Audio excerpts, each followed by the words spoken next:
Good day po sa inyong lahat. Welcome na naman sa another episode ng ating vlog na kung saan ang topic po natin for today ay tungkol sa katanungan na kung ilan daw ba yung ideal na startup sa pag-aalaga ng paitloging manok. Ito ay katanungan ng isa sa mga subscriber natin. Unang-una, depende po kung ilan yung kaya nating ibenta na itlog. Sa bagay sa ngayong panahon, lalo na nga nung nag-umpisa yung pasukan, talagang mabilis po yung bentahan ng itlog. Yung 16,000 eggs po namin daily ay kinakapos po siya. Kapag nanonood po kayo regular ng vlog ko ay alam nyo na po yan. Ang kasagutan ko, depende kung ilan yung kaya nyong ibentang itlog. Pangalawa, depende po sa budget nyo. Kung medyo maluwag-luwag naman kayo, titignan ninyo kung ilan yung kaya nyong ibentang itlog. Pangatlo, depende rin po yan kung magkano yung gusto nyong kitain. Sa tingin ko, yung tatlong mga dahilan na isinagot ko sa inyo ay kailangang mag-jive yan.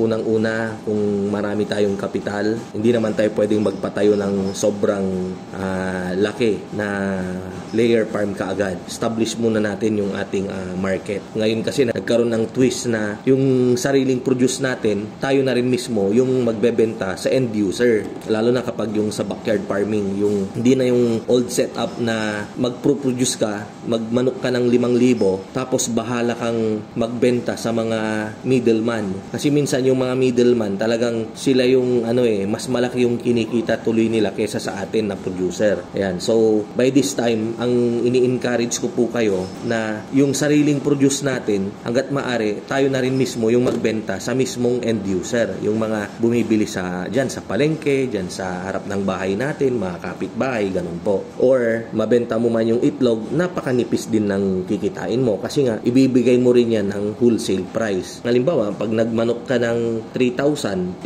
ibibigay mo rin ng wholesale price yan, napakanipis rin ng kita. Mas okay yung nagmanok ka ng 1,000 na nabebenta mo siya ng presyong palengke or lesser lang ng 5 pesos, 10 pesos sa presyo sa palengke. In that manner, malaki-laki yung kikitain mo kaysa dun sa 3,000, 5,000 na alaga mo pero wholesale price naman, di ba? So, yung mga ganun, didiskartehan nyo po. Naman, kung konti lang yung kapital, kung magkano lang po yung kaya ninyo. Andyan naman po yung vlog natin, yung package 1, yung pang 96 heads, 56,000 plus delivery charge. Andyan naman yung package 2, 111,300 ata, kung di ako nagkakamali. Kaya po yan mas mura ng 1,700 kasi po isa lang yung pamurga sa package na yan.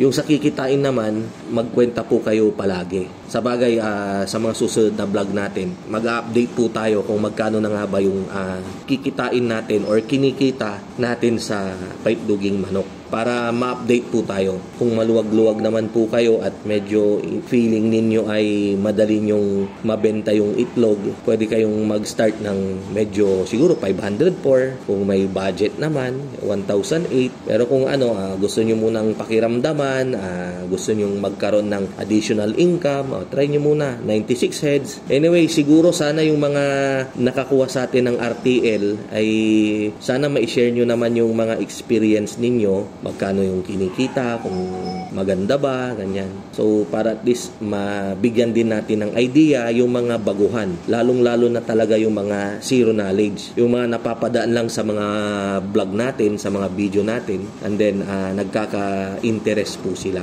Alam ko, marami po yan dahil yung aking inbox ay bumabaha po ng mga messages ninyo at sinisikap ko pong sagutin yan ng madaling araw, minsan gabing-gabi, minsan sa hapon kapag medyo may oras, ganyan po. Hayaan nyo po, basta sasagutin ko po lahat ng mga inquiries ninyo. Yan, basta i-chat nyo lang po ako, message nyo lang po ako at sasagutin din po natin yan. Magkita-kita po ulit tayo sa mga susunod kong vlog. Magandang araw po sa inyong lahat. Ito po ang inyong kaibigan, ang inyong kamanukan, walang iba kundi si Mang Mags. God bless po, mabuhay po tayong lahat. Thank you!